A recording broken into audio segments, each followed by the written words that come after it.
माता के मंदिर में लाल पुष्प, लाल चंदन और लाल चूड़ी माँ को समर्पित करिए, प्रेम बढ़ेगा। बच्चा कभी आप जी से कम नहीं बोलेगा, प्रेम की भाषा निकलेगी उससे। माँ जगतजननी की आराधना, जगदम्बा की उपासना। नवरात्रि में 9 दिन में से कोई एक दिन ऐसा ले लो जिस दिन कन्याओं का भोजन कराओ, साथ में उनको लाल चुनरी ओढ़ाओ या कोई लाल वस्त्र, लाल पूजन की सामग्री उनको दो, सुख मिलेगा। भी देवी की आराधना का एक स्मरण का सुख है महाराज।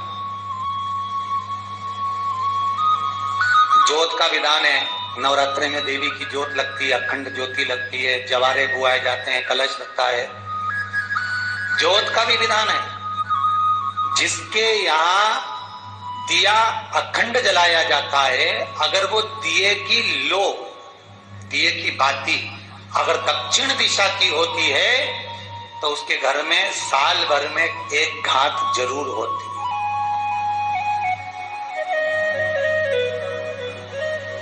जो दिया अखंड जलता है उसकी बाती का मुख दक्षिण का नहीं होना चाहिए।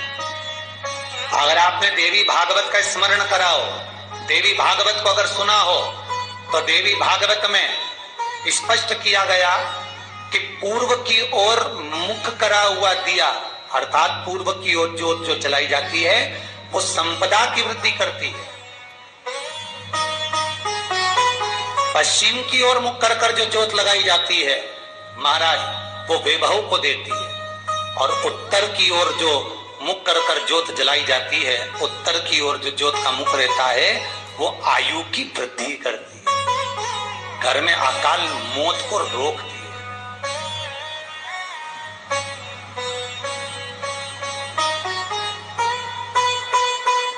का जो भाव तत्व है उसको भी अच्छे से समझ लेना। दक्षिण की ओर ज्योत ना लगाएं, अगर आपको लगाना है पूरब की लगाएं, पश्चिम की लगाएं या उत्तर की लगाएं। और जितने दिन महारानी जगदम्बा जगतधात्री दुर्गा भवानी, अब की बार माताजी घोड़े पर आई है, हर बार देवी बदल बदल के आती है, इस बार जो नवरात्रे आए वो घोड़े के आए।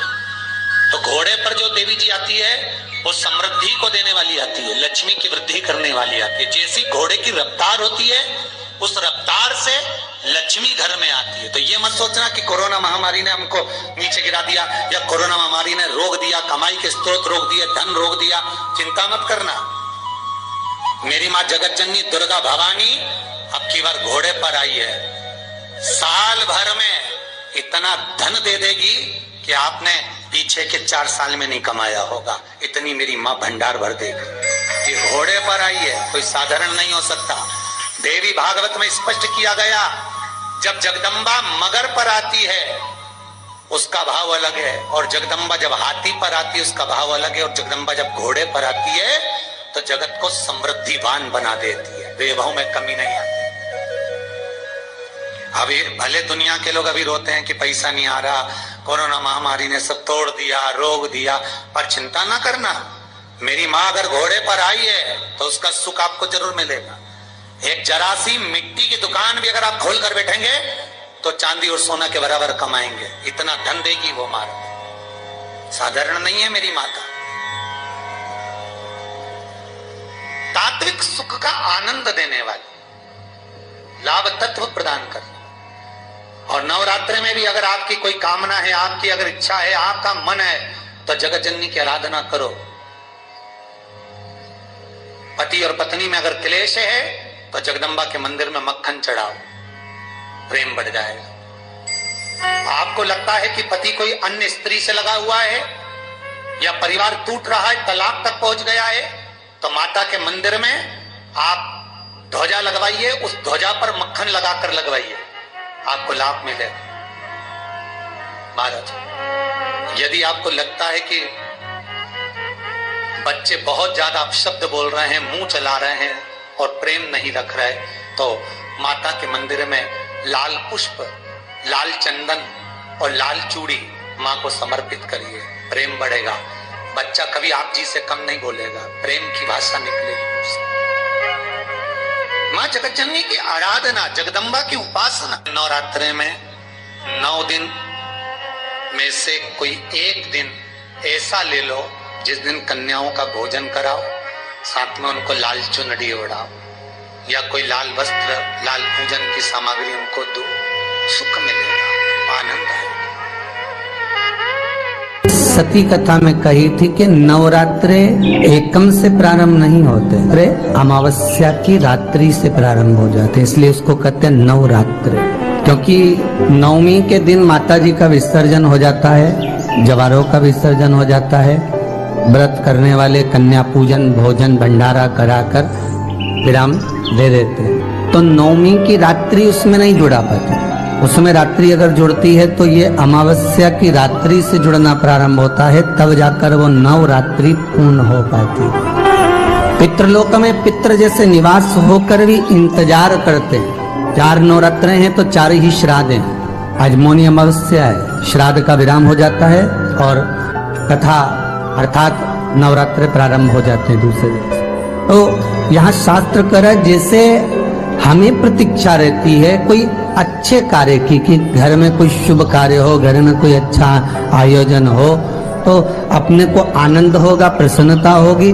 उसी तरह हमारे जो पूर्वज चले गए, जो पूर्वज चाहे वो अधोगति में गए हों, चाहे वो देवगति में गए हों, चाहे वो पितृलोक में निवास कर रहे हों, तो जितने भी पितृलोक में निवास करने वाले पूर्वज होते हैं वो भी ये विचार करते हैं कि हमारे घर के वंश द्वारा, हमारे वंशजों द्वारा कोई ऐसा सत्कर्म हो जिससे हमारे जीवन की वितृप्ति हो और हमें आनंद की अनुभूति हो। और ध्यान दीजिएगा महाराज, आपको चैत्री नवरात्रि का स्मरण होगा, आपको शरदी नवरात्रि का स्मरण होगा, पर जो आषाढ़ में और माघ में जो नवरात्रे पढ़ते हैं इसका एक आनंद ही दूसरा रहता है।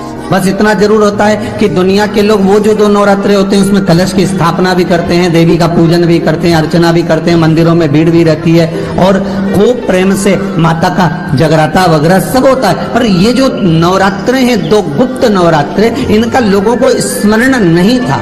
वो तो धीरे धीरे ये टीवी चैनल के माध्यम से कथाकारों ने, वक्ताओं ने स्मरण कराना जब चालू करा, धीरे धीरे बताना, मार्गदर्शन करना जब चालू करा, तब लोगों को ज्ञात होता गया कि कोई गुप्त नवरात्रा भी होता है, उसमें भी देवी की आराधना होती है। ये 4 नवरात्रे अलग अलग अवस्था के हैं, अलग अलग सुख के हैं और अलग अलग आनंद के। आपके घर में पितृदोष है, आपको ऐसा महसूस होता है, तो किसी भी नवरात्रि के पहले जो अमावस्या पड़ती है, जिस दिन अमावस्या रहे उस दिन चावल की कटोरी में एक कपूर का टुकड़ा रख दीजिए, छोटा सा, और कपूर का टुकड़ा रखकर उस कपूर को दरवाजे के बाहर कटोरी में ही, चावल रखी हुई कटोरी में ही उसको पितरों का स्मरण कर कर जला दीजिए। और जलाने के बाद उस चावल को कहीं भी किसी भी वृक्ष की छांव में पक्षियों के लिए डाल दीजिए। शिव महापुराण की कथा कहती है, अगर मान लो पितृ आपको कष्ट दे रहे हैं, पितृ आपको तकलीफ दे रहे हैं, कोई काम नहीं होने दे रहे हैं, या कहीं आपको ऐसा लगता है कि पितरों का दोष है, तो वो पितृ दोष देवी, अब ये जो आप करेंगे ये कब कर रहे हैं? अमावस्या के दिन आप उसको रख रहे हैं, अमावस्या के दिन उसको रखकर रात भर आपने रखा कपूर के साथ में, सुबह एकम पड़ गई, नवरात्रि लग गई, उसी दिन उसको जलाकर आपने पटक दिया। अर्थात उससे देवी और पितृ इन दोनों का आशीर्वाद जो प्राप्त होता है, तो घर में से पितृदोष समाप्त होकर लक्ष्मी की वृद्धि प्रारंभ हो जाती है, कार्य में सिद्धता आ जाती है। और नवरात्रि में भी देवी की आराधना का एक स्मरण का सुख है महाराज। ज्योत का विधान है, नवरात्रि में देवी की ज्योत लगती है, अखंड ज्योति लगती है, जवारे बुआए जाते हैं, कलश लगता है। ज्योत का भी विधान है, जिसके यहाँ दिया अखंड जलाया जाता है, अगर वो दिए की लो, दिए की बाती अगर दक्षिण दिशा की होती है तो उसके घर में साल भर में एक घात जरूर होती है। जो दिया अखंड जलता है उसकी बाती का मुख दक्षिण का नहीं होना चाहिए। अगर आपने देवी भागवत का स्मरण कराओ, देवी भागवत को अगर सुना हो, तो देवी भागवत में स्पष्ट किया गया कि पूर्व की ओर मुख करा हुआ दिया, अर्थात पूर्व की ओर ज्योत जो जलाई जाती है, वो संपदा की वृद्धि करती है। पश्चिम की ओर मुख कर जो ज्योत लगाई जाती है महाराज वो वैभव को देती है, और उत्तर की ओर जो मुख कर ज्योत जलाई जाती है, उत्तर की ओर जो ज्योत का मुख रहता है वो आयु की वृद्धि करती है।